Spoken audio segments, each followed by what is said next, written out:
Hey, what's going on, everyone? So I have a great guest today, Troy Casey. I kind of met him indirectly through actually like Paul Check's podcast. So I kind of heard you're a guest on his podcast like quite a while ago. I think like maybe a few times, but I heard you the first time. And then I kind of kept in touch with Troy online over the years, and he's very fit, lives true to being health conscious. And before I let him take over, I just wanted to kind of do a quick introduction in terms of what Americans or people can do in general to kind of fast track their health journey and find the right answers on that journey, which is one of the most challenging aspects of all. So just to kind of give you an idea of how the general trends in health are going in America these days, I'm just going to list some statistics here. So 9 out of 10 American adults right now are metabolically unhealthy. We have about like 800,000 people dying from heart attacks in America every single year, just in America alone. About 650,000 die from cancer, with the general stats of 50% of people develop cancer within their lifetime, and about half of those that develop the cancer end up dying from it. We now know that most of that cancer is just dependent on food choices, behavior choices, environmental toxicity. There are some genetic variables, of course, but most of it just comes from behavior. Type 2 diabetes, we have about 105,000 deaths per year, with now 50% of Americans either type 2 diabetic or pre-diabetic, and 180,000 deaths from strokes. And then we have 130,000 deaths per year from properly prescribed medical drugs. That's properly prescribed medical drugs. And then I just checked right before this call about obviously, there's a lot of debate about these numbers. I'm just going off the surface value here. That's not the point of this conversation. But we have a record of about 1 million Americans that have died from COVID to date, but about 80 to 90% of them were just very, very unhealthy to begin with. So once again, going back to poor lifestyle and nutrition choices, leading to close to another 800 to 900,000 deaths just from COVID alone. So it kind of, the total death count comes down depending on how you count it. I've only listed a few variables. There are many more variables, about like 2 to 3 million deaths per year from preventable causes, which is startling, and a lot of people, as you know, went up in arms with the whole COVID thing, taking all these precautions, wearing masks, but you tell them like, hey, you have like a 35% chance of dying from a heart attack or a 50% chance of getting cancer. And kind of no one even bats an eye. They're like, oh yeah, and then they don't change anything. I don't know if you've noticed that. And honestly, even if you're not into these stats, it's the weekend, go outside literally anywhere in America. 9 out of 10 Americans you run into are just full of obesity, misery, and disease. You can totally see it in their appearance, their expression. The average American is on 2 to 3 different dangerous pharmaceutical drugs that really all it's doing is just allowing them to continue the behavior that led them into all those problems to begin with for a little bit longer before, of course, they have to take more medication to counter the side effects of the original medication, et cetera, et cetera. Troy Casey is very familiar with this topic, so I'm not going to go on here. I just want to give a quick introduction, but I just wanted to get your opinion on it, Troy, and what's going on with America's health, because if this doesn't get fixed, and America keeps relying on all these symptom management medical strategies or other symptom management strategies, which are also found in the nutrition and fitness circles as well, I just feel these health problems will eventually bankrupt this country. Hence why I'm doing the work that I do. Thanks for those statistics as well, because I actually pulled some from your Instagram this morning and started using them right away. 9 out of 10 are metabolically dysfunctional. I think that's powerful. Look, the statistic I've been working with since I started Certified Health Nut 17 years ago, and I think one of my first videos, Who's Driving the Bus, was in front of the Golden Gate Bridge. And I went through this, and the statistic at the time was 62% obesity or overweight. And now I do believe, I know that within less than a decade, that grew to 70%. So that's almost 10%. That's exponential growth in a short amount of time. And 70% is close to 100%. So let's get busy. It's time to get busy on educating people on how to take care of the human body. As above, so below is the natural law of correspondence. That is the general premise of my book. How do we expect the world to be healthy if we're not healthy ourselves? If you're in relationships, you're 50% of that relationship. So are you keeping your side of the street clean? Zach Bush had a bunch of statistics, and I think there was a discovery on mental health and serotonin and dopamine, and the gut microbiome. And if you've got 9 out of 10 people that are metabolically challenged, so most people, gut microbiome is challenged.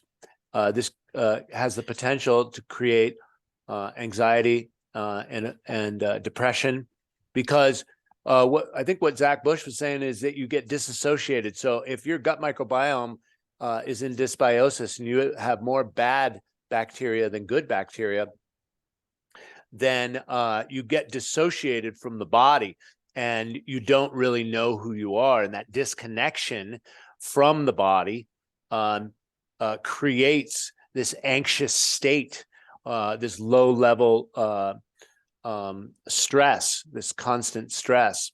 And so, a lot of what my work focuses on is full integration of ideas, right? Instead of the information overload that we're on with the internet. How do you get those ideas baked into your neurology, your biology, your physiology? How do we figure out if they work, especially all the scientifically valid ones? So if you look at everything that's scientifically validated in the world today, including the food pyramid, governments and companies aren't talking about organic nutrition and soil. So go in the opposite direction, because all those motherfuckers are sick. Excuse my French if you don't speak French on this podcast, but look, everybody's sick. Luckily, everyone speaks French, so it's okay. Okay, good. Good. So everybody's going in this way. Statistics are super high. It's like I'm an anomaly as a 56-year-old male to be svelte and marginally healthy, right? More than the statistics. Whether it's my skin, my hair, my vibration, my energy, whatever. And so, because I'm not here to toot my own horn, I'm not here to go, you can look at me as an example, but I'm not God's gift to health. There's plenty of people that are healthier than me. I just have a few ideas and I've applied them, and this is my results. And so if you're looking at modern day society and trying to fit in and follow the science and all that other nonsense propaganda that they've been programming you forever, if you're watching TV, right? So look in that direction. Look, okay, the food pyramid is here. It changed a couple of times. Well, what did they change? Oh, seed oils and vegetable oils, heart healthy diet, right? Check back into that. So everything they've said since they've had the governmental food paradigm, you might want to go, oh, and the results are 9 out of 10 dysfunction metabolically, 70% obesity and overweight, 1 in 2 gets cancer. They declared the war on cancer, I do believe, in Nixon's time. And since then, cancer has exponentially grown since the war on cancer. And then, and the money thrown at it too. So it's a money machine, follow the money. So, and America is business, right? It's capitalism. It's not real capitalism. It's crony capitalism, which is a form of socialism. If you ain't in the club, you do have more of a fighting chance here. I don't ever want to play the victim, Eugene. Mm-hmm. I don't ever want to play the victim. You do have a fighting chance in this world to become an entrepreneur and stand and be counted and cut through your own scarcity programming, because the world is abundant. And so, but other than that, if you're not a pharmaceutical company or a medical doctor, like let's take chiropractors and naturopaths and traditional Chinese medicine, even health coaches, they have a very hard time marketing themselves. Why? Because people wait till they get sick, right? Most people are not healthy. They're asymptomatic, right? They're asymptomatic. Then when they have a major enough symptom to get them to the hospital or to the doctor, then the doctor prescribes them another poison, which has a litany of side effects. And so So these are the results for, our system. So my advice is go in the opposite direction. Find a handful of people that are marginally strong, healthy, vibrant, hair color, not fake boobs, fake lips, fake, too much makeup, fake, right? So many liars and cheaters and scammers out there these days. In every walk of life, because that is the norm, right? We don't live, like I said, in crony capitalism. So the Federal Reserve and the banking system is definitely played against us, so that, if you don't want to be a slave, you've really got to get your mindset right and your hustle on. So again, I feel that we're all pitted against each other in some form of Hunger Games based in this economy. It hasn't gotten towards Hunger Games yet, but boy, oh boy, that dystopia, I don't know. I think find the statistics on food deprived children, even in the county of Los Angeles. I saw that I think 1 in 4 kids are food deprived, even in a place like Los Angeles. Not to mention they're not eating real food in the first place. Anyway, so I didn't want to get too sideways, but yeah, the money, and then people are pitted against each other. You got both people working in the factories, in the human resources. They're working for someone else, right? Feminism came out there. Women were like, yeah, I'm empowered. Let me leave my family. My job, my traditional role originally was to nourish and nurture my family. Let me leave my family and go over here and work for this other man called the man, right? Because they wanted people to pay into the tax structure. What did that do to the family? Well, you're reading into statistics right now. That happened in 1973. My mother didn't even work. She started working in 1979 as a hobby. And now she's got to have 2 jobs after the last housing crisis just to survive. And so at 75. And so the world's changed a lot in a small amount of time. And what are our results? My mentor said, results never lie. So you gave the results in the beginning. So again, as J. Krishnamurti said, it's no measure of health to be well adjusted to a sick society. You see what's out there on the internet. If you don't want to be fat, sick, nearly dead, jacked of steroids, all this makeup and plastic surgery like the Kardashians do to look pretty, well, then start moving in the direction of holistic health. Hashtag holistic health. Okay, who's on Instagram? Who's on Twitter? Who's on TikTok? Because we're all on those addictive substances. So you might as well get on there and use them for good. Get rid of all the fake people on your account, right? Because authenticity is the new currency. Get rid of all the fake people. I really like your presentation, Eugene, because you got a thing of books behind you, and you probably read them, or at least you have that knowledge around you, which is great. And then you read them, so you're smarty pants, and you talk slow, right? And very presentable to people. I'm a little dramatic and in people's face sometimes. That's good for some attention. But when I want to get real good information, I come to a guy like you, right? And then you take your shirt off and you're working out, and then you got results over there. All right, this guy's worthy of me following. Let me find a couple of these other guys, right? You can find the Paul Checks, the JP Searses of the world. And then, okay, well, what are these people saying, right? The holistic guys, the real holistic guys. And because most of the fitness guys are on steroids, and they're not telling you about their supplement stack, their synthetic supplement stack. They don't even tell you about that, right? They're like, buy my program to get my results. Yeah, buy my creatine. Yeah. Right? It's some laboratory made from them, and God knows what ingredients they are. And they're not telling you about their anabolic steroids. Yes. So that's the bottom line when you get with the fitness trainers. And then just look at the health coaches out there. A lot of them are, phony. They don't have the results, or they're trying to sell a vegan paradigm so there's a lot of stuff to navigate, but you can find the authentic people out there. And again, I'm not trying to say that I'm authentic or anything. I'm just saying, you guys look at the information that's out there, use the Socratic method, ask the deeper questions, look at it positively, look at it negatively. Even if it's someone you like, look at the negative reviews on that, and then make your own determination through your gut instinct, right? And most people have a problem with that because they're metabolically challenged and their gut's turned off.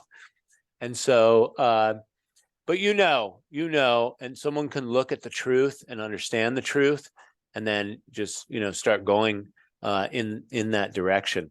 So yeah, look at the statistics and what's going on and the results that created that, and then move in the opposite direction unless you want those results. Some people like the pain, secretly like the pain. I always say, like, these days, if you want to fit, it's like insane to want to fit in with the general population.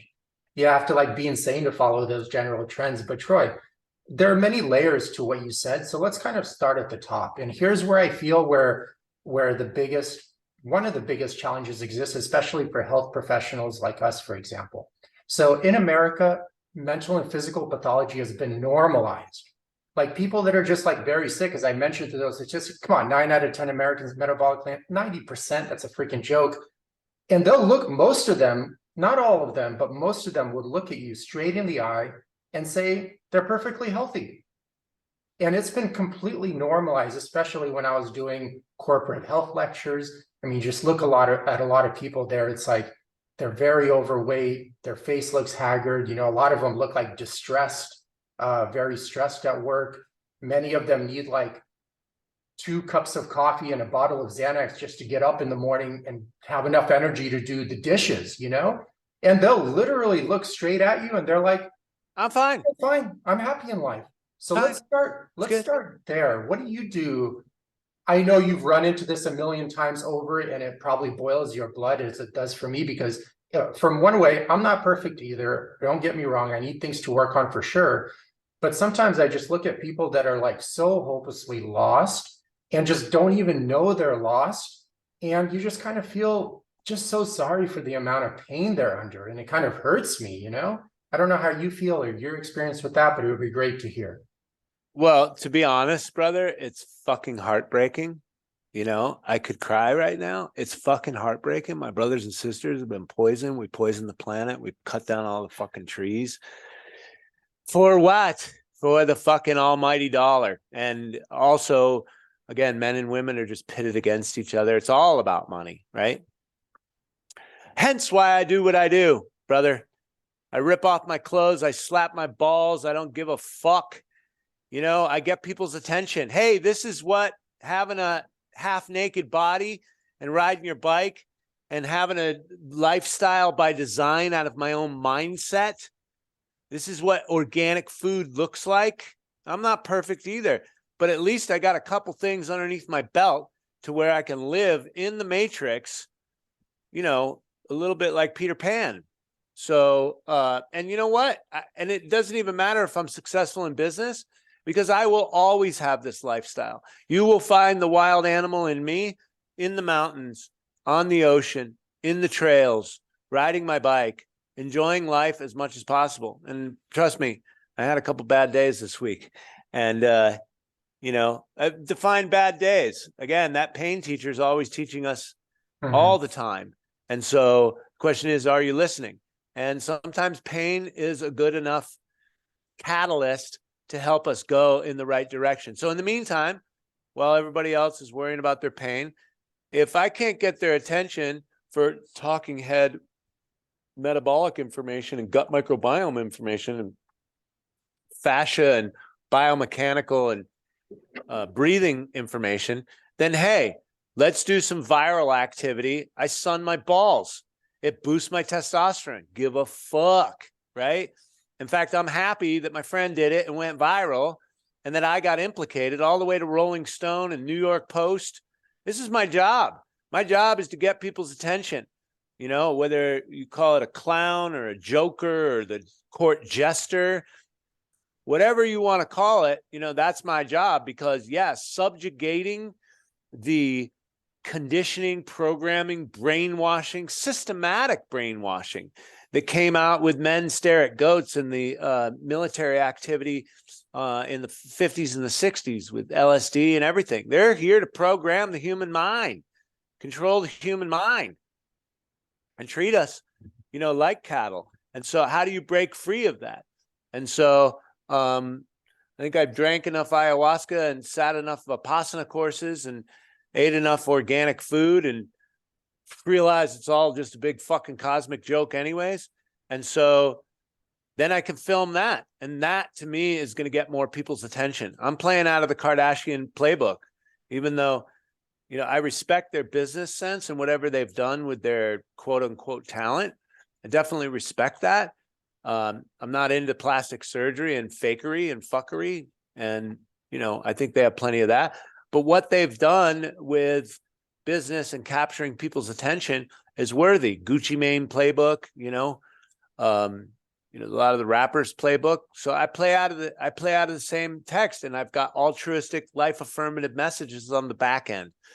So getting people's attention is a big part of my job, and shocking them into thinking anything. I don't care if they hate me or anything.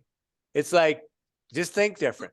And the great thing about haters is I got tons of them that come up to me and they go, I fucking hated you when I saw that video of you. You pissed me off so much. And then I kept following because I got to watch the train wreck. And then they start implementing this stuff and their life completely changes. And then they're a full-blown psycho chicken follower for life. Right. And so, again, I don't ever want to come off like I got it figured out or I'm better than anyone else. But I definitely have the lockdown on holistic health and what it takes to be healthy mentally, emotionally, physically, and spiritually. So attention grabbing and jokester comedy is what I'm after. Yeah. And well, which video are you talking about? That person he mentioned, you made me, is that just the general message in terms of they meant like, oh, just generally what you're saying, you made me angry, or is there a specific? Yeah. Oh yeah. I mean, I got vegan videos. I've got now the carnivores are vilifying lectins and oxalates. And so I should have one with the Liver King coming out soon. But, I am here to get underneath people's skin, even if they think they've arrived. Why? Because I know, that's a big trap even for myself, even thinking I've arrived on any level of anything. Business, spirituality, relationships. And so, I just help people continuously do the Socratic method on themselves, right? Just to remind them, themselves. And, I do have a lot of joy in my heart. I've got a comedy background and I prefer to keep that out because I also have plenty of anger in me. I've got the full spectrum of human emotions in me. And I let it out at any given moment, that it comes out. And so it's been the bane of my spiritual existence.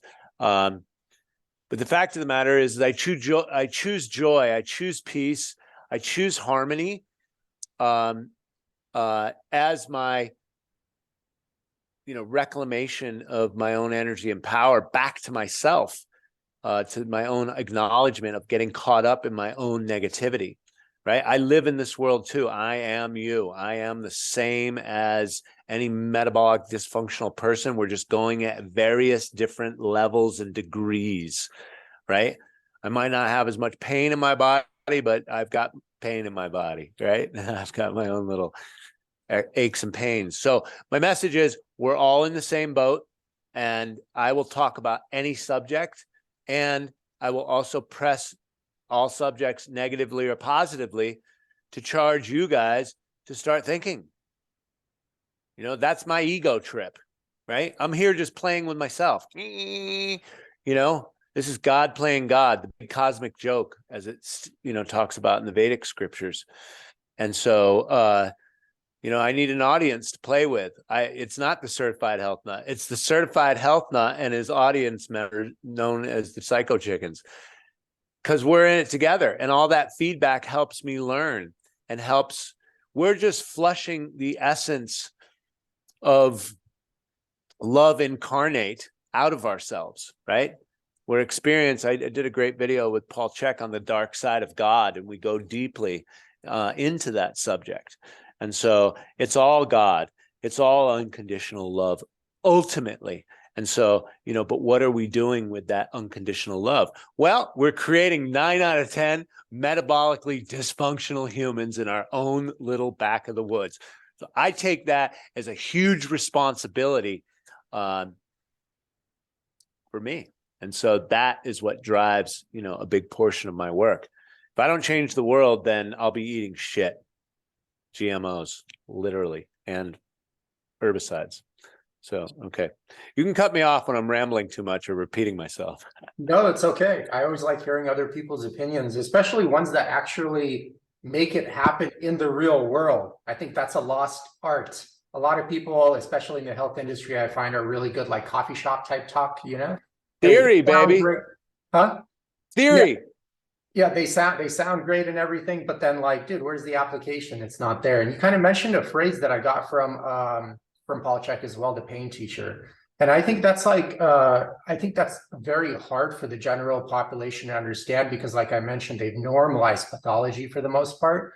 But some examples of the pain teacher kind of asking you for help is basically, for the most part, like lower chest fat, abdominal fat, gut issues. If you're on any medication, high blood pressure medication, statins, anti-anxiety, antidepressants, sleeping aids, whatever, those are your body's like various cries for help that whatever behavior the person is doing needs to change because it's not aiding them in creating a mentally and physically healthy person.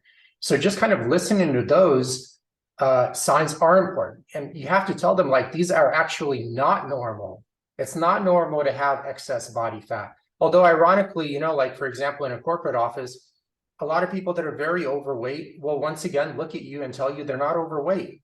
And because compared to probably their coworkers, they're not. They're probably very like normal weight, But compared to like people like you and I, for example, they're very overweight. And I think you and I should be just the average person, not even exceptional. But the fact that we're 1%, the fact that we're the top 1% is already a huge red flag, et cetera, et cetera. But the second layer I find, which is very difficult, we covered the first layer in the sense that pathology has been normalized. And it's tough to get people to realize that how their living isn't natural. Sitting behind a computer 10 hours, 15 hours a day isn't healthy, isn't natural for you. Eating processed food, being on all sorts of pharmaceutical drugs. If you have anxiety, take an anti-anxiety medication instead of getting to the etiology and root cause of what's causing that anxiety, which is most likely a myriad of issues. It's not normal.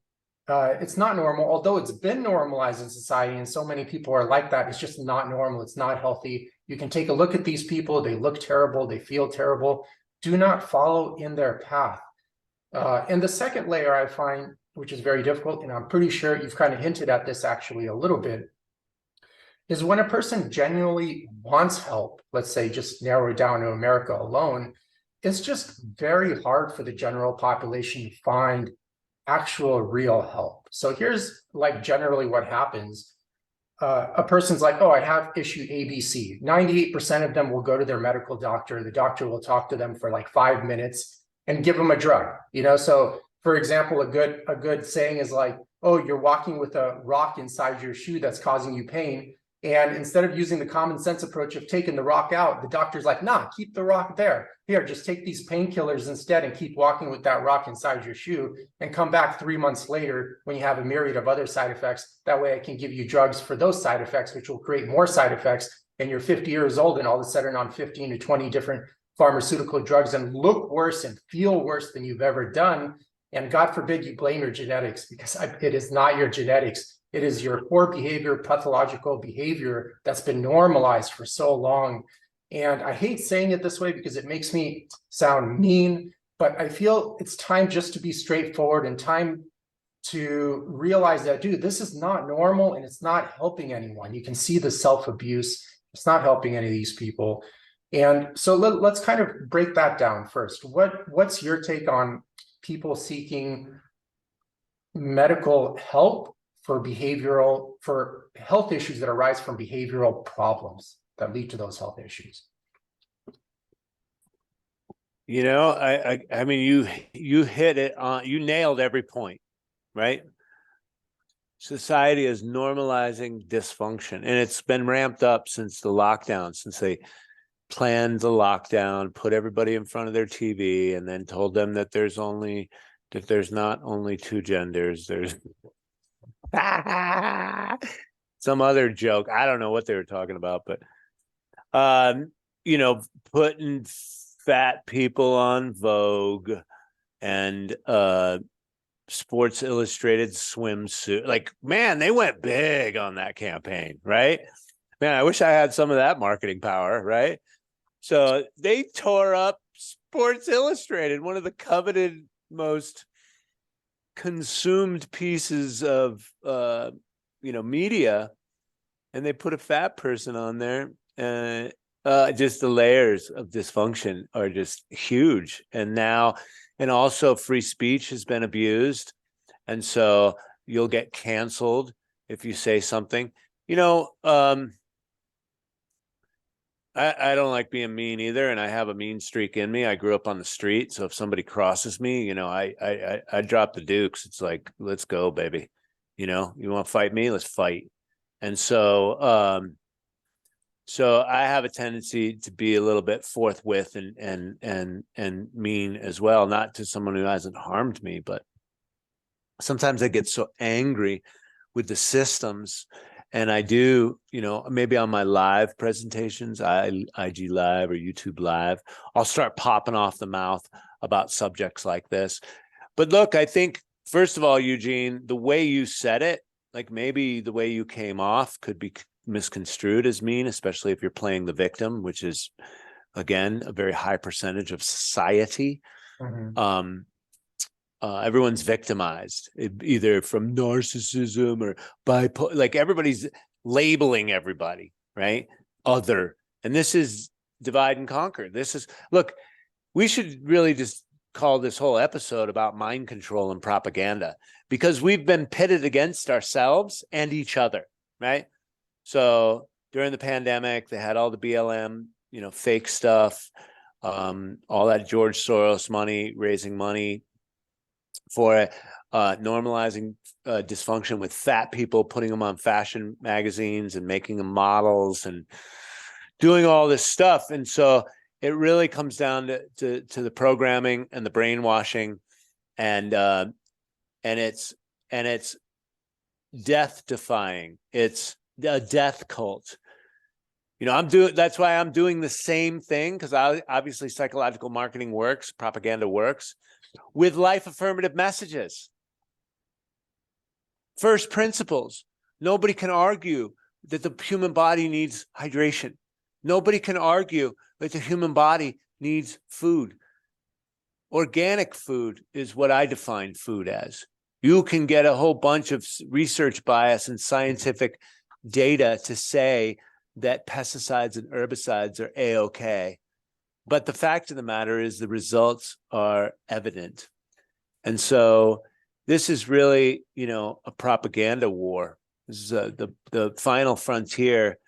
The battlefield for World War III is the human mind, and so, I think the way you present is very critical for right now. Paul Chek also presents very powerful. Paul's got a big sense of humor too. But people don't know how to take Paul, because Paul's famous in the sports fitness world. And he's been famous enough online, obviously, with us, and I've popularized him as well. But for your average person, some of his lectures are way too much. They're out there, and he's very detailed. And so, so it takes all of us, right? It takes all kinds. Look at the power that JP Sears is now wielding, and he comes from the Chek Institute. He was Chek faculty. He taught for Paul for many years. And so, Paul's mission is to get all these people in place and out there and doing this work, right? I think he quotes JT Earth, some science of, I don't know. There's a good quote that he has, and he said that 100 years will wipe out 1,000 years of truth. And so if that's true, let's flip that yin-yang dualistic paradox coin over. 10 years of truth will wipe out 100 years of nonsense. Let's get fucking busy. So I think that's what we're doing. I talked to my son who's 15. I think the world is changing. Dad, people are waking up because he's had to live with me for 15 years. He's traveled to the Amazon. He's been exposed to the ayahuasqueros and he's been exposed to my lectures and the way I roll and how I make videos for 15 years. So, and he doesn't even really talk to his friends because most people don't have the level of understanding and the intelligence that he has, right? He's a pure blood. So he's born in water. He's a Waldorf child. I mean, he's so grounded and he's not trying to fight any system either. He's just like, wow. And then he doesn't take any bullshit and he knows the truth. And so it's so powerful to witness a 15-year-old intelligent human being that hasn't been affected by a lot of the crap. So I do believe that it is a big psychological thing, and I appreciate what you're doing. And I plan on, keep me on heavy rotation, tag me on your posts. I will share them as much as possible.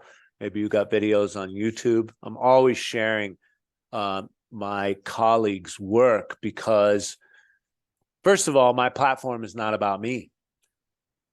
I am here to get the job done by any means necessary, as Malcolm X said. I am here to get the job done. I am here to get this world healthy, plain and simple. I've seen the vision. It happens. How it shakes out, we're going through that right now.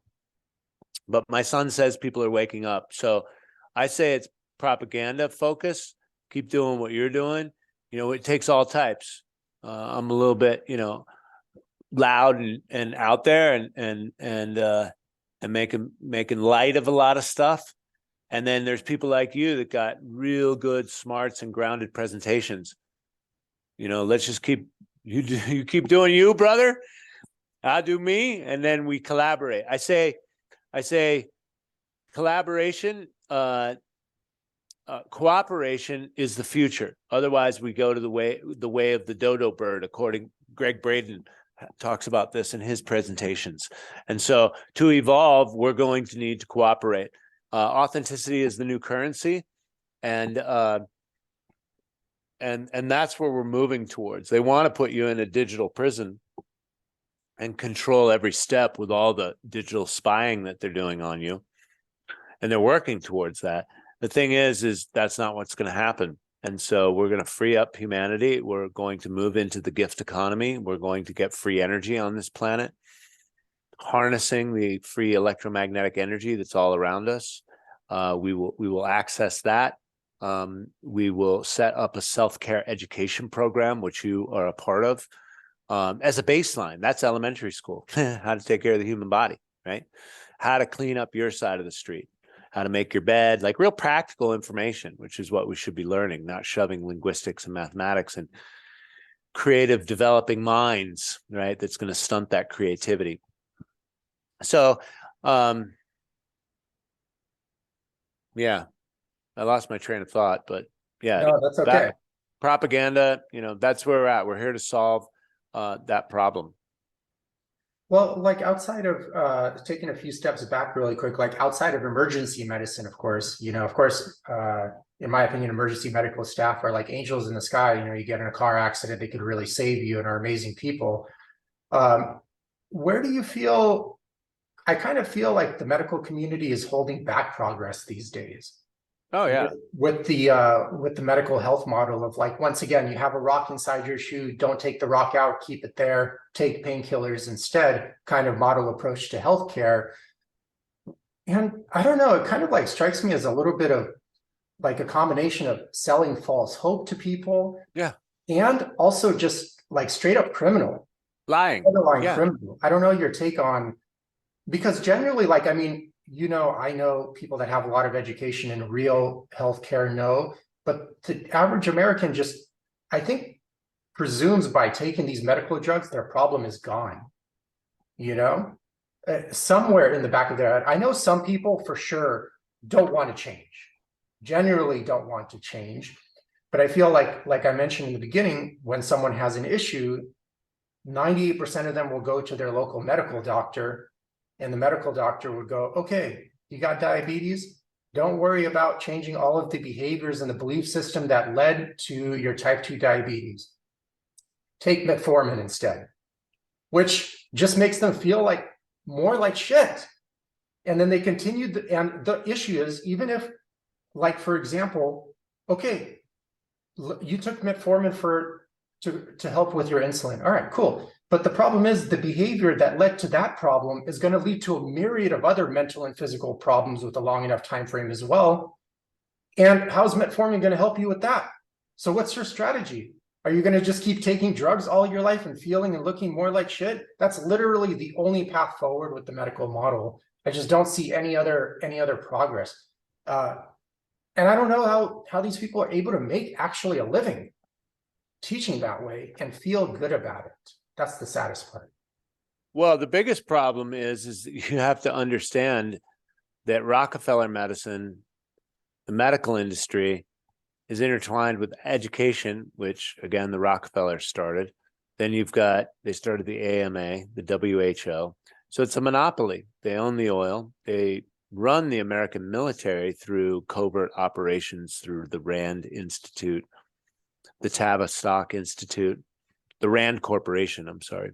These are think tanks for war machines. And so they figure out how to fuck humans out of their natural resources that they may be living on top of, and then justify that and work to get the collateral damage lowered, right? Collateral damage is the murdering of women and children, and the raping and pillaging of these villages in Afghanistan, Iraq, Syria, Libya, Sudan. Look what happened to Venezuela. This is just our geopolitics, coming to fruition. So, I go big picture because I worked in the Amazon with an herbal company, and I saw the destruction of the rainforest right in front of my face. Tree barges full of trees, 1,000-year-old trees. You can't grow back that ecological development in a couple years by planting eucalyptus or pine, right? It's the Amazon. So anyhow, I got really hip to the way of the world, and it's corruption at its best. Corruption is synonymous with business. Crony capitalism is the way it's done. And I guess I was going to say there's nothing wrong with it. I mean, everything's wrong with it, but I just don't like to be a negative complainer. I really want to observe what is actually going on. So you've got these monopolies that are in place, these legacy corporations that are in place, and maybe they were good in the beginning, right? Like McDonald's was like a decent restaurant when it opened up. They wanted to make a nice hamburger for everybody. And 50 years later, it's just poison and industrial farming and all sorts of other things. And so I like how they kept it open during COVID, or any fast food place at that. Whatever. Another conversation. No, oh my God, it's layered. So look, the good news is, we can have freedom. We can have a pain-free body, a stress-free life. We can have we can be happy. We can have just enough. No, we don't need more plastic stuff. No, we don't need our subscription to Netflix. And no, we don't need to drink alcohol, especially as you get older, especially if you want testosterone in your penis to work. No, you can revisit all of these things. In my book, and I got a new book coming out called Brave New Man, I'm always using the analogy of looking at yourself deeper. Now, the two metrics I like to use is the mirror and the toilet bowl. Do you like the man in the mirror? Get naked first, right? Do you like the man in the mirror? And if not, start making some choices. If you like what you see and you like your bottle of Xanax and 2 pots of coffee just to wake up, hey, go at it, man. The world's full of that. Fat, sick, and nearly dead. I say you're going to go to the way of the dodo bird pretty soon, especially if You get the poison injection, you layer it all on there. Stress, metabolic stress. People are stressed out to the gills, micro stresses, working in a space where you don't like your boss or other coworkers. It's just, we're there, and death is a part of life. So let's celebrate everybody else's death. If we're 1%, and then we're going to stick around, everybody else is going to go the way of the dodo bird or die from the clot shots. Then let's celebrate that. Bye-bye. Death is a part of life. I'm happy to die, right? It's just not my time, right? I'm going to live like a motherfucker until I'm done, till I've exhausted this spacesuit, right? I'm going to stand and be like counted. 180, Troy. What's that? You're going to live until you're like 180. And you're like, oh man, I'm already bored, I like 150. Take me. Yeah, it's just like I've reviewed that. My friend made a movie called How to Live Forever. Side effects may vary. And he interviewed all sorts of interesting people, including Jack LaLanne, one of my heroes. And when Jack was like 96 too. And he was still moving, whippersnapper. He was filming, my friend, the director was filming. He was showing him how to walk. And he goes, "No, don't walk like a pussy. Get those arms up." It was great. It was great. And so, but what I saw was that the older you get, eventually the fungus just takes you over, right? That's one of them. The microbes, just your vitality gets lower and lower, and the microbes keep coming. And one guy was a marathon runner, 101 or 100 plus, and he smoked, and he stopped at the pub to have a fag and a beer and a pint, right?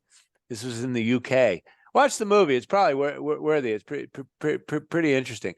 Went to some old age homes, found the oldest people on the planet, interviewed them, interviewed Jack LaLanne. And everybody's experience is different, and there's no guarantees, right? The one lady in particular, she was like over 100 and her face was just so full of fungus. And I was just like, okay, so living forever in this spacesuit, first of all, I'm immortal. I've already realized that.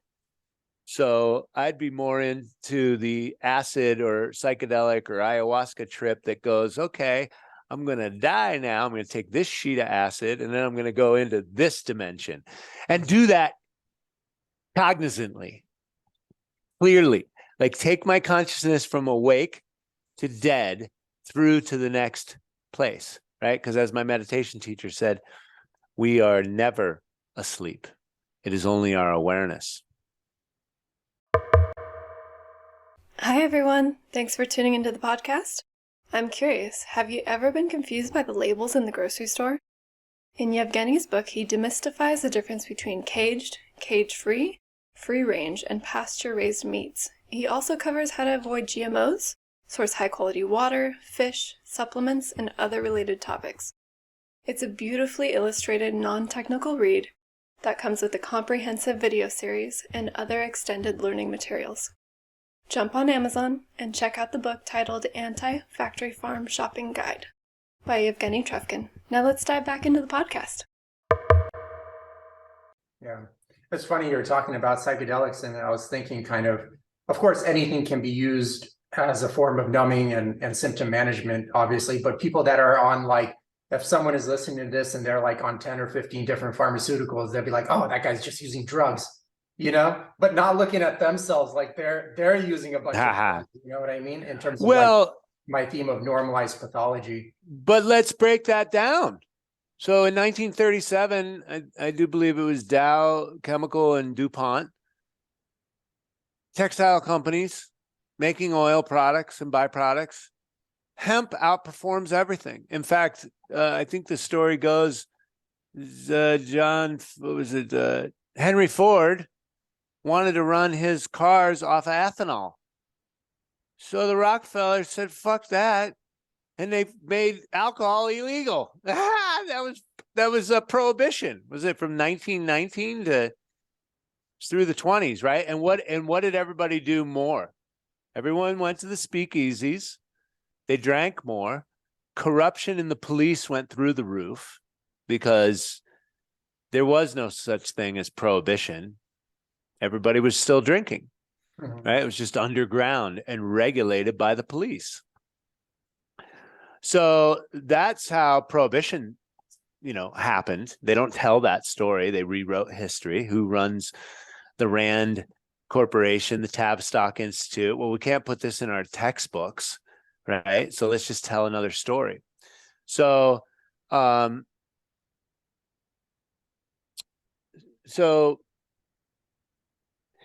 they vilified reefer madness, right? 1937, reefer madness came out. You can watch this on YouTube.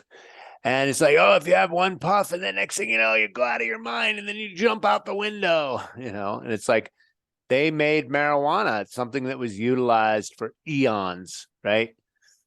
Millennia, and many different uses of the plant, right? Many, including all the industrial uses, paper. Betsy Ross flag was woven out of hemp.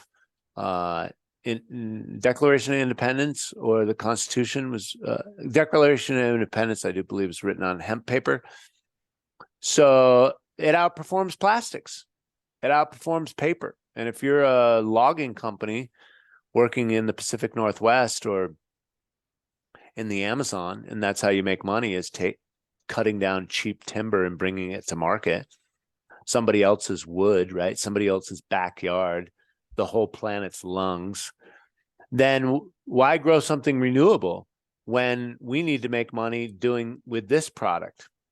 And so, and same thing with ethanol. You can grow your own fuel. Josh Tickell made a whole movie on that. There's algae that we can grow, and then of course growing corn. I'm not saying that that's the most efficient, but I'm just saying that that is another way.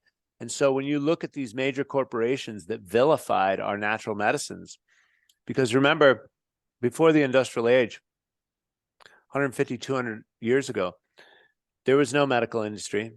There was no pharmacy. There was no hospital. You dealt with what was on the prairie, the herbs, the barks, borax, hydrogen peroxide, baking soda.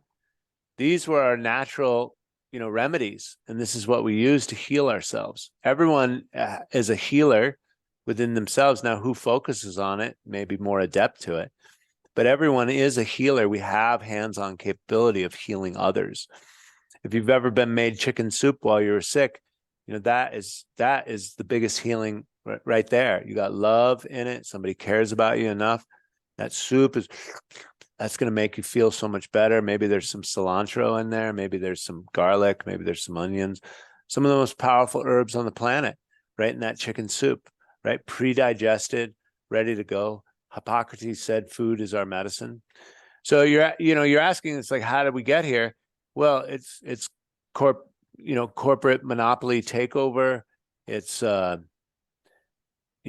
they don't come to see the health coaches in general. The rich do, because they've figured this out, right?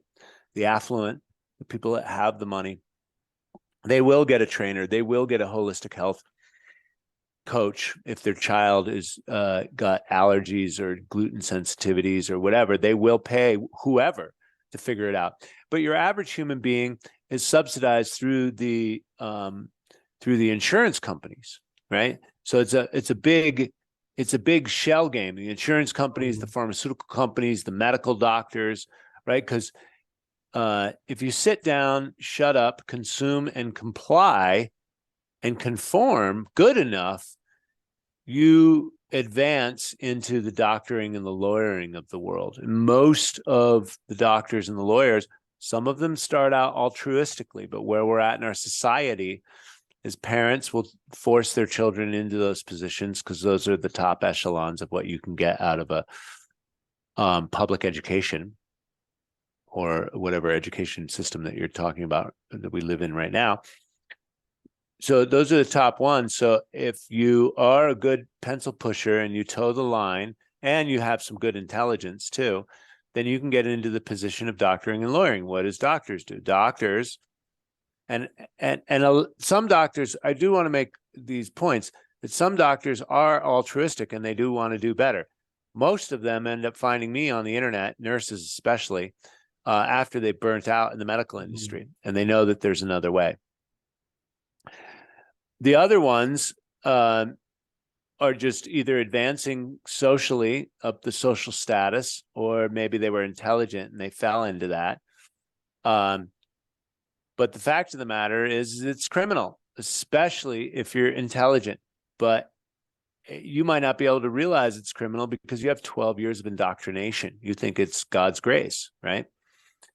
So you've got the industry that's set up, the programming, and the lawyers make white collar crime legal. So the tax code, for example, is 9,000 pages and it changes every year.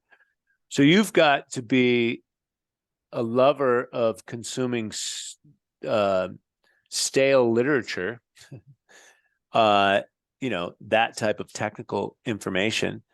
And there's so many technicalities and 9,000 pages long, like paperwork, that's going to overwhelm a human being.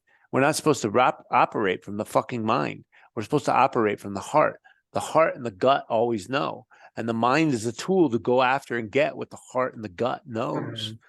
And now the mind has been hijacked by these corporations, by these corporate entities, these parasites. And they've colonized the mind to have it go towards working good for their business. And so that keeps oil in place. That keeps the military industrial complex in place. That keeps the medical industry, because petrochemical byproducts are in pharmaceutical drugs.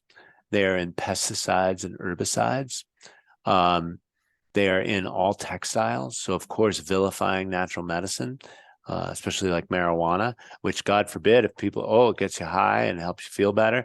And then, God forbid, you jump over to the textile. It outperforms plastics and it grows in, a few months.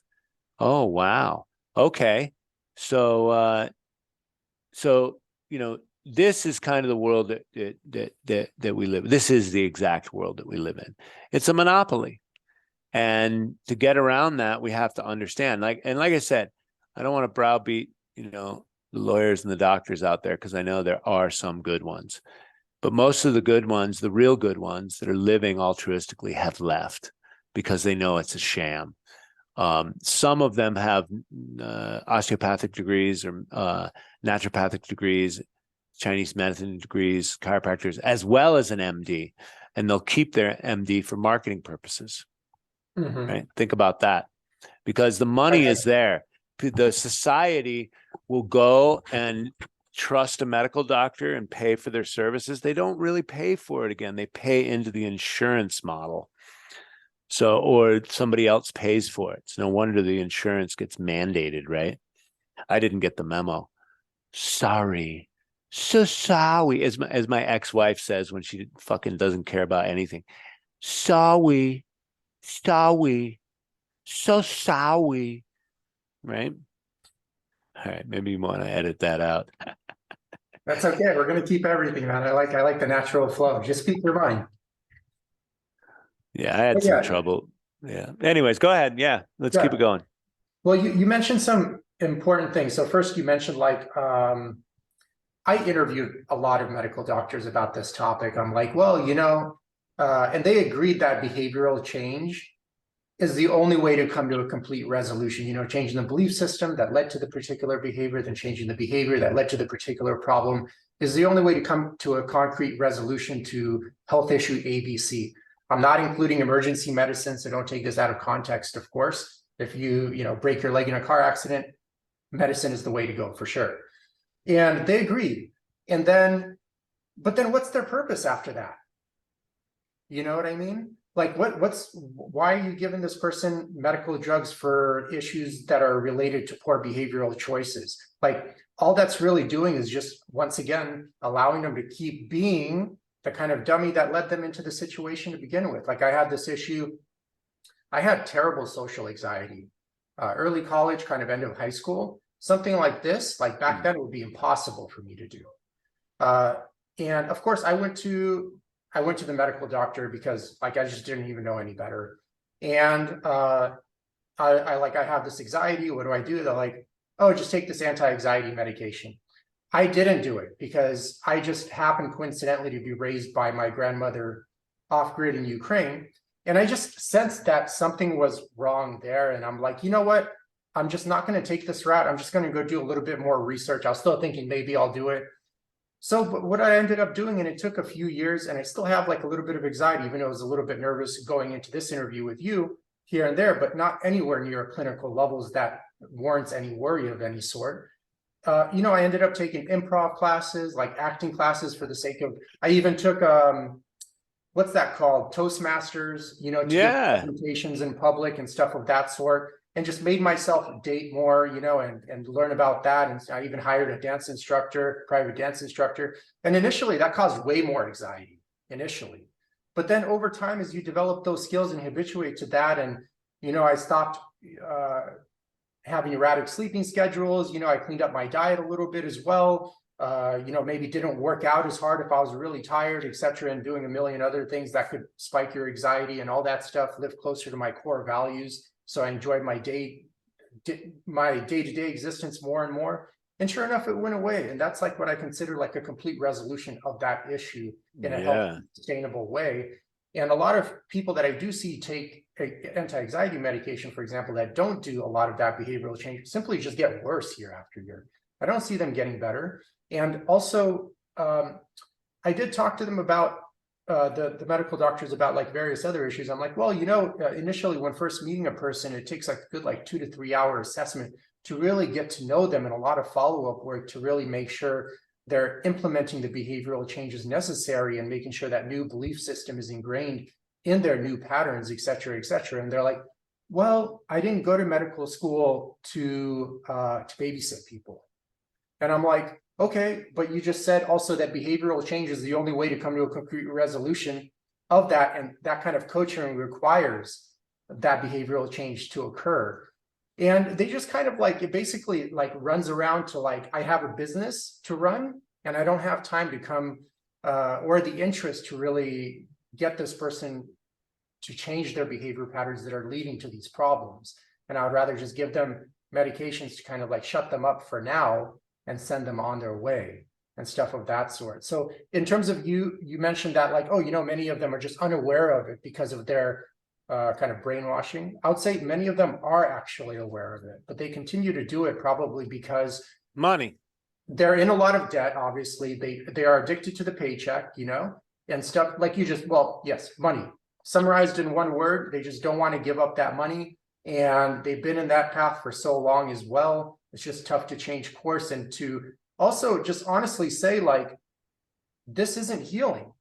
That takes a huge ego hit, especially after investing that much money in that many years in a particular system, to say this is bullshit. This is fucking bullshit, and it's not helping anyone. It's just making things worse.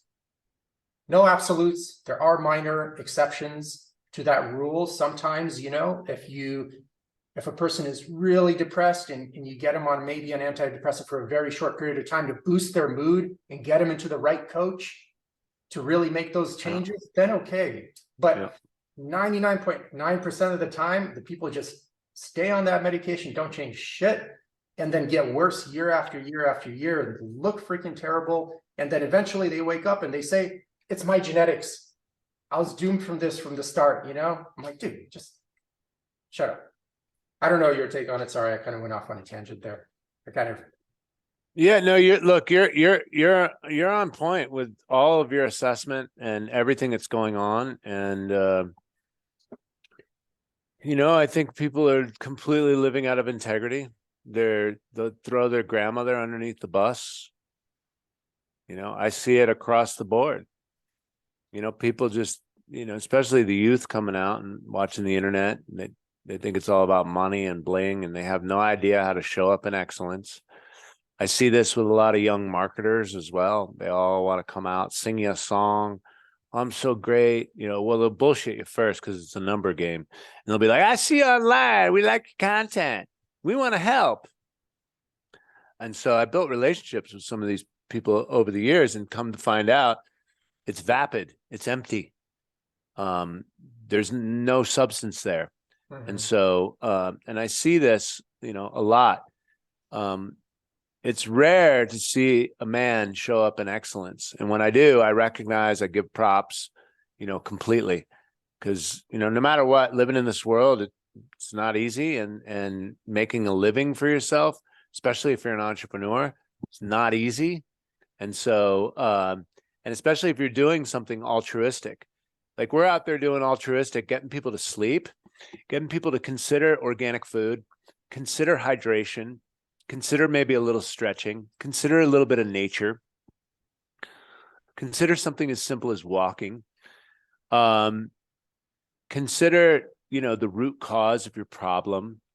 This is altruistic first principles in physics. And then you have any scientific proof for that walking stuff? Are you a doctor? You're talking about prescribing sleep? Like literally, it's like, well, it's the story of Jesus being crucified, isn't it? And the Judas, there is one amongst us that will actually throw us under the bus, but we've all become Judases, and we become Judases to ourselves. That is the real crime, and it's all by design. And so if you're watching this now, it's just a good wake-up call. And maybe you're already awake.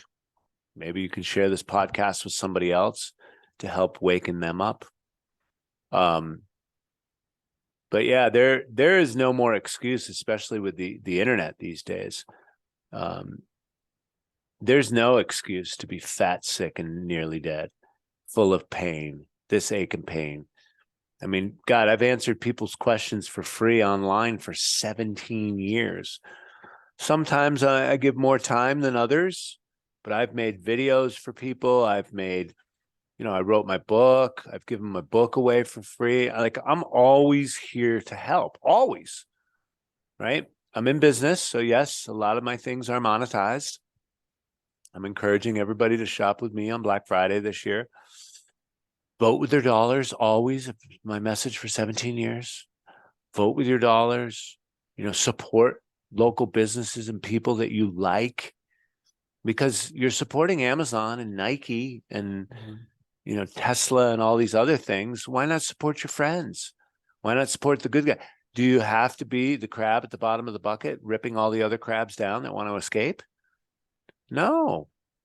So let's just be real cognizant of what we're doing and what we're aligning our dollars with, because, it's like you said, vote with your dollars. What's your values? That's what you said, Eugene.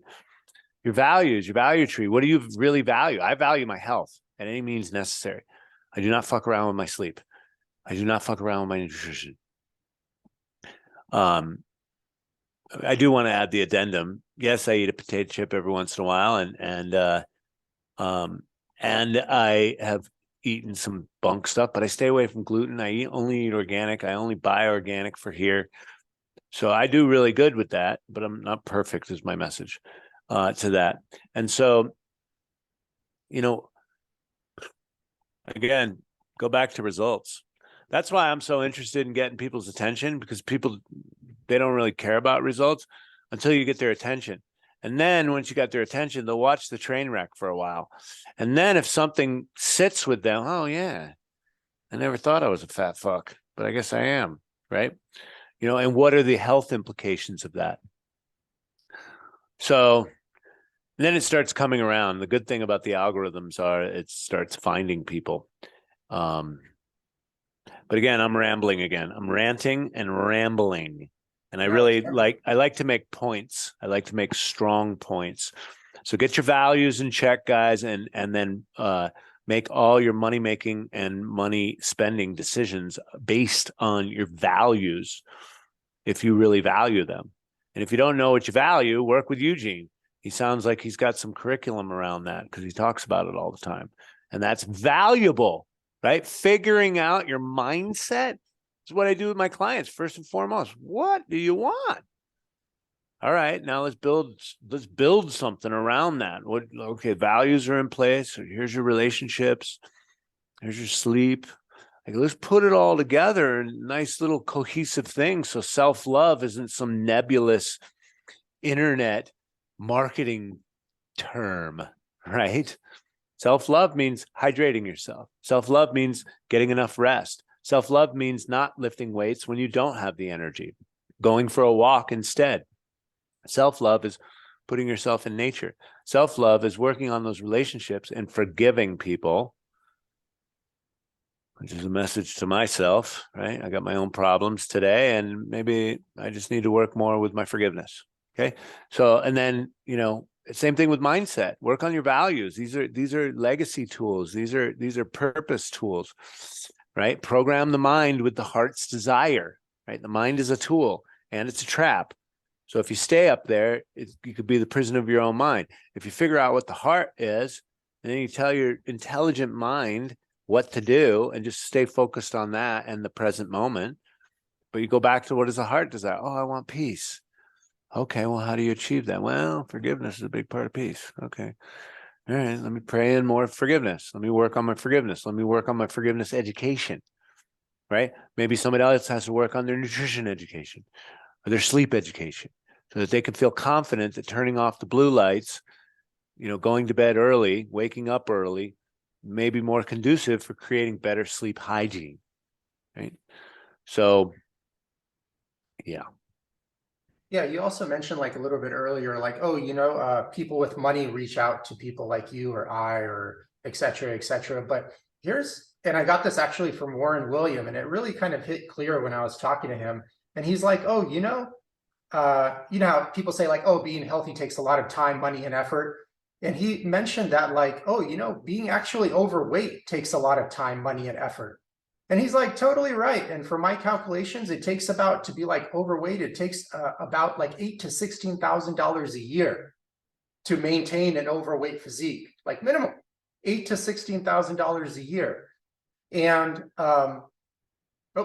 give it 1 second. Can you hear me, Troy? I think your mic is off. Yep, I'm here. Yeah, I'll edit that part out. It takes about $8,000 to $16,000 a year to maintain an overweight physique, which is $80,000 to $160,000 a decade to maintain that physique. And it also takes like a lot of effort. You have to drive to that restaurant, continue to buy that food once or twice a week or multiple times a week.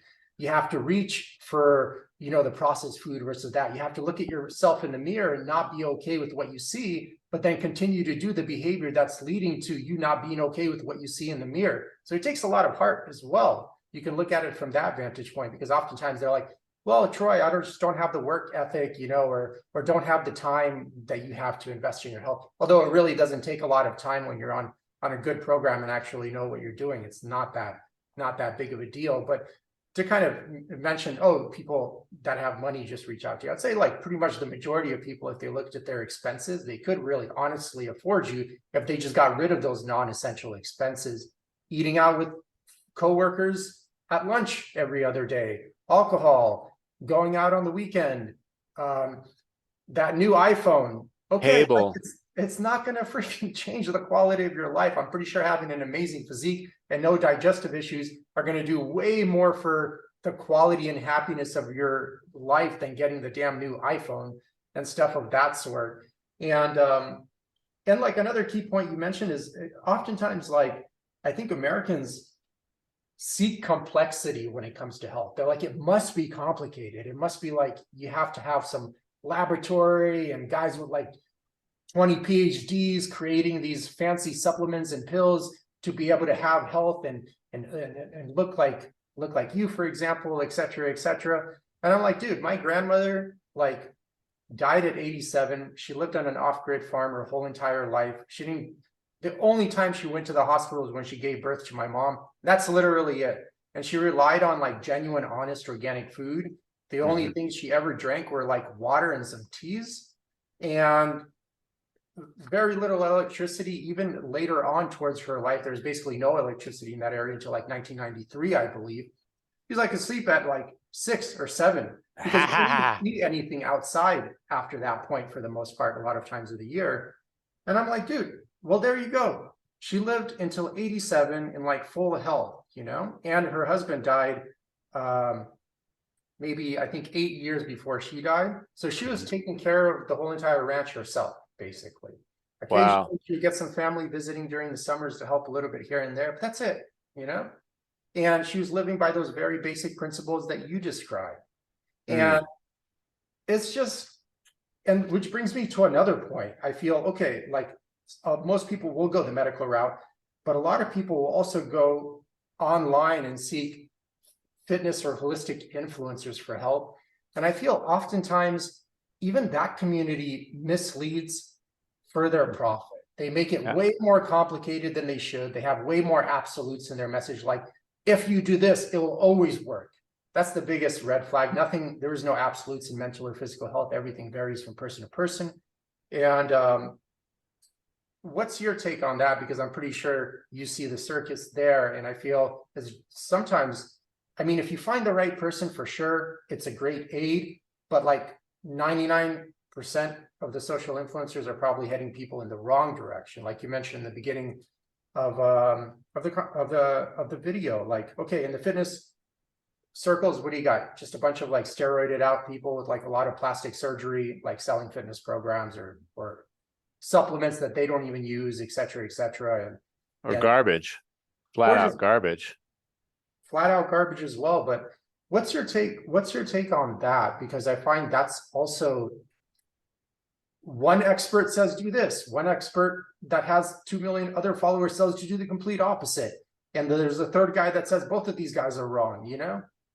Well, Eugene, I really like what I've seen from your brand and your message today when I was on earlier, and just hearing you now. First of all, it's behavioral issues, and second of all, that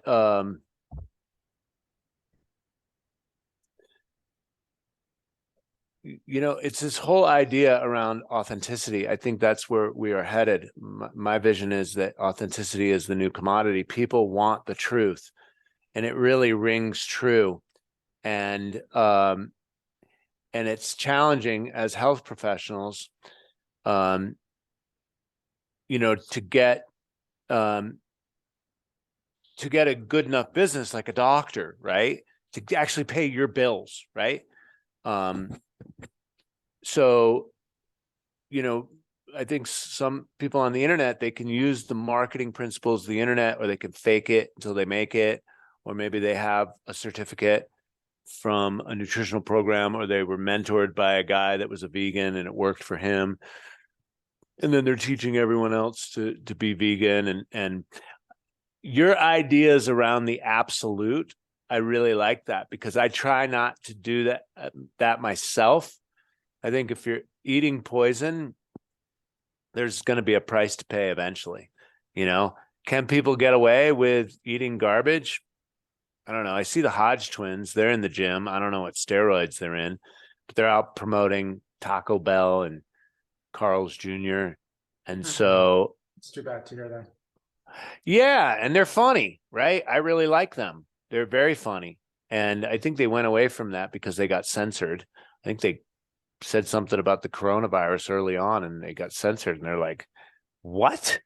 Obviously, there's a big problem with the pharmaceutical companies and the media companies. So now they're full-blown conservatives, like JP Sears. You know, he was ultra spiritual, and now he's a full-blown conservative after the free speech throttling.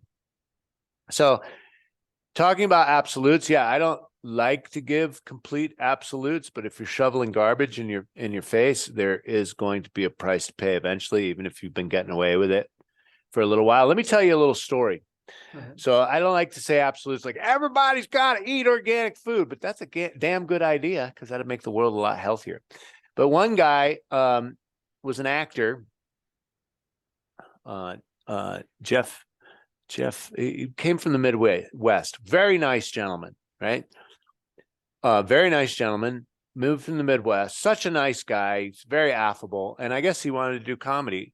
And I knew that. I saw him in the gym. He was a trainer, so he had training background, and he was working at one of the exclusive gyms, Sports Club LA or something like that in LA. And at one point he was trying to make moves and do more comedy. And anyways, he started waiting tables. He wasn't making enough money as a trainer, so he started waiting tables. and he was commuting really far up to Malibu, and he was skimping on his money, right? And he told me, he was laughing, I'm eating 99-cent Carl's Jr.'s cheeseburgers or whatever, McDonald's, Burger King, whatever. He was eating these burgers like multiple per day, 99-cent, whatever he could find on sale. And I said, bro, don't you think, that you think that's a good thing to do? He's like, dude, I'm skinny. There's nothing wrong with me. And he was skinny. He was thin. He was svelte. And he'd been doing this for a few months. Anyways, I didn't see him for a while. And Hollywood will do strange things to you. And he was such a nice guy. And I watched people change. I did my best not to change myself while I was there. Always, actually, in my whole career. I pride myself on being real, right? I grew up on the street. If you start faking like you're somebody else, or you act like you're on your high horse, you're going to get your card pulled on the street, right? So if you start bullshitting people, and so that's just not my MO. So anyways, he's nicest guy, Midwest trainer, had a background in health or at least fitness, started waiting tables, started spending money on dollar burgers, had that conversation. Anyways, I saw him 2 years later. He was drinking Coke. I saw him at the Comedy Store. He was 70 pounds at least from when I saw him. He was on medical drugs. He called me because he had ulcerated colitis. And I know to heal that, is cabbage juice works really well. They did research in prisons on that. Cabbage juice drinking within 1 minute of juicing it. But you can't have the same diet and try and clean and cure that as well. Like you got to have a clean diet and then the juice will start to help. Maybe. Right? No absolutes.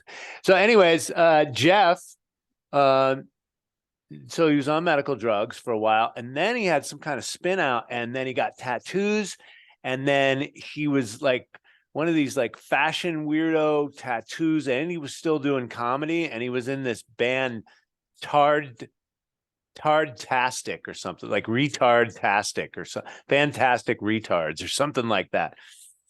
And I was just like, oh my God, this nice guy from the Midwest totally changed his biology, his physiology, and his psychology by eating junk food. And he became a crazy weirdo, right? I don't know where he is or how he's doing today, but it was a very interesting research into the human phenomenon. And this was all in less than a decade, right? Maybe about a decade. And so, and no, I'm not trying to be mean to him. I'm just saying, you want to make excuses, and do stuff like that, and not and go towards that behavioral choice, then there can definitely be a choice to be had. I just like how you couch things you work around that absolute thing, because I can talk in absolutes too, and I can be a little bit of a negative ninny, and I got to watch that too, because the power and the sound affects matter. And so, and I know that I'm a powerful being. So I got to watch myself popping off and being my own negative ninny and talking shit. Right. Which is my favorite pastime, by the way. I think if it's true, it's not talking shit. It's just the truth, Well, if you're eating the commercial food supply right now, there's a 99.9% absolute chance that you're going to have a fucked up life. Yes, I totally agree. And you see it all around you. I mean, don't even listen to Casey once again, or don't even listen to Troy. Keep saying your last name first. It sounds kind of like a first name to me, but English is a second language, so I kind of get those twisted sometimes. But yeah, I mean, don't even listen to Troy. Just go outside this weekend, look around, and just see how terrible people look, like full of misery, obesity, and disease. It's just been totally normalized. I even went to Costco, like I rarely go to Costco anymore, but like 3 months ago, I went there with a girlfriend, and it was Sunday. It was like packed, like shoulder to shoulder packed. And literally I was the only male there without like huge gyno. And I'm like, dude, like literally the only male. I even walked through the whole store just to try to prove myself wrong. I couldn't see like a single male in the entire store, even little kids, like little male kids, like huge gyno, it's like totally normal. I'm like, This is a disaster. And the saddest part is, once again, it's just been totally normalized. I know. There's Well, I'm freaked out. Even in the gym, older guy. I was talking to a guy who was swimming today, had a shoulder injury. I learn a lot from these guys. I looked at his body. He's in his 60s. He looked good. What'd you do for a workout today? And he told me. And like I give it up for anybody in the street that's looking good. Um, and yeah, you don't see a ton. That's for sure. But I give it up. How long are we on the podcast for? I just want to make sure I got enough time. We can go whenever. I just wanted to cover kind of like one more topic, but we can cover as many topics as you like. I enjoy speaking with you, so it doesn't matter to me. It's my day off today. I only work on Mondays and Tuesdays. Okay, great. Yeah, I got to get going because I do have another meeting. But yeah, we can tackle another topic. Okay, yeah, let's just cover this one. I'm just curious. I think like one of the reasons why you see very few people rather creating lasting change with their mental or physical health challenges is because I just think the health paradigm, even in fitness, especially in medical, but also I see it a bit in the holistic circles as well, is they're all in the mindset of like, how can we continue to exist in this swamp in a healthy way? Instead of my mindset of like, why don't we just step out of the swamp and not have to come up with these 550,000 elaborate systems that you have to do every single day just to maintain your mental and physical well-being. My grandmother, being an example, lived outside of the swamp, effortless to be physically and mentally healthy. I guarantee you, if she lived in the swamp of what society has become today, she would probably need a tremendous amount of education and a tremendous amount of willpower to put that into use and negate all of the what's the word? Damn it, English as a second language always gets me whenever I need a good word to use. But all the energy that's holding you back from it's like the world almost punishes you for trying to be mentally and physically healthy today. Like you try to take a midday nap at a corporate office, that's shunned. It's like, dude, you're not doing your job unless you're dying for your job in that kind of environment, stuff of that sort. Anyways, I was just wondering your take on that, because I'm like, dude, it could just be so simple, especially like a lot of these health professionals, they're very smart. I feel they are, but they're stuck in this kind of like, let's just not get out of the swamp. Let's learn how to live near this nuclear power plant, but somehow negate all the damage. And maybe we could live a few extra years and it'll be okay. I'm like, dude, just move the fuck away from the nuclear power plant. Come on, man. Why are we living in crazy world these days? Again, man, it is back to that programming. It is back to whatever the CIA figured out on psychological warfare. It's layered. TV is, before the screens and the iPhones, which is only 10, 12 years old, max, right? A decade. So, when they come out, 2008. So, the programming, nothing is more powerful than a made-up mind. So flip that coin over. What are we dealing with? We're dealing with a programmed mind right now. So people are programmed honestly and earnestly to be fat as hell and be like, I'm fine. I'm on 15 drugs. I'm fine. I'm healthy. They are programmed. They think they're healthy while they're sick. So that's powerful. Right. And then they go and they got aches and pains. Nope. Just buy the same poison. I know. I seen Troy Casey told me gluten's poison, but nope, it's not. I just eat it. I'm fine. They can't see themselves for who they are. People, the reality is skewed. People are living the illusion. And the illusion, I think, what is it? Plato's allegory of the cave, we're living the illusion. Oh, the projection. I think I've read Plato's books a long time ago. It's kind of, they only see the projection from the fire and not like the reality. Is that what you're referring to? Correct. Gotcha. And then whatever the mind can make up about those shadows. Right. Yeah. And so as opposed to like turn around and go out the door and there's actual reality, not, a figment of your imagination. Yes. So again, this is why certified health nut does what he does. You know, basically I got a lot of clown activities. I like that. I like to keep myself light and fun. And I get serious sometimes, but for the most part, I like to keep it light, exciting, entertainment. We're competing with the Kardashian mindset.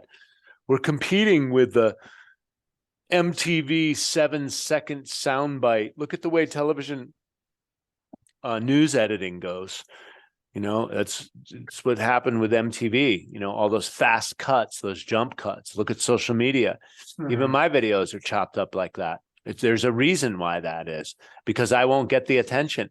People won't stay on me. They'll just scroll, boring, because it's not like all the is cut out. It's like that. And so like it's watchable and consumable. If it doesn't look like that, then people will get bored and they'll click off of it. And so yeah, so for that reason, I actually enjoy the metaverse and all the fuckery that these social tech giants have done trying to manipulate the mind, because I can jump the algorithm. I can organically tickle that algorithm and do at least what I've done so far. And then I've got a decent amount of followers that write me every day that say that they are out there doing the same thing. I have a team of wellness warriors that now take social media seriously, and they go out there and they educate people. I have my one friend, Christian Van Camp. Last I looked, he had like 58,000. He did a viral video. He's got 168,000. That's impact. And this brother is ripped to the bone. He's a long hair guy from like the middle of America, Louisiana or Tennessee or something. It's a stud. He looks good. His presentation's great. His editing's great. And he's got 168,000 for him. Good. Just like my son said, people are waking up, Dad. And so expect miracles, guys. Expect miracles. You are the miracle people are looking for. So yes, you can change now. You can face yourself in the mirror. You are the solution. You're the sound of reason that everyone's looking for. If you're listening to this podcast, you're light years ahead of everyone on the planet. And so, especially if you're living in the United States of America, financially, you're more ahead than most people. We have so much to be grateful for. We all have food on our plate. You know, we got gasoline in our vehicles. You know, we've got so much to be grateful for. And nature provides the majority of our sustenance. Oxygen is free currently. I was just going to add that. I'm like, for now. for now. And so, you know, stand and be counted, guys, or be usurped by the systems. And I really appreciate you know, having me on just to have this conversation, Eugene. Cool. Thank you, Troy. It's good to connect after a while. I think it's been like 2 years or 3 years maybe since we first connected online. So it's good to finally kind of see you, although it's still online, but it's all good.